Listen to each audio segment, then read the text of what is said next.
यार इतवारी नागपुर में देख सकता था भारी बारिश बहुत हवा है। अभी करीब करीब 3 बजे थे दिन के समय देख सकता था बारिश कितना बढ़ चुके है।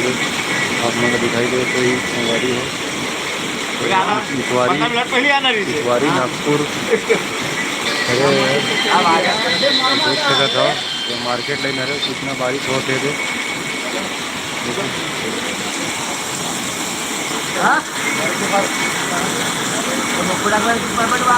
बारिश के नज़ारा अपन देख सकता था इतवारी नागपुर में नौटंकी समय चला थे कितना बारिश है जरा आप मन स्पष्ट दिखाई दे तो ये जो लाल गाड़ी खड़े हैं पूरा कितना बारिश आ दिक्कत हुई है कार खड़े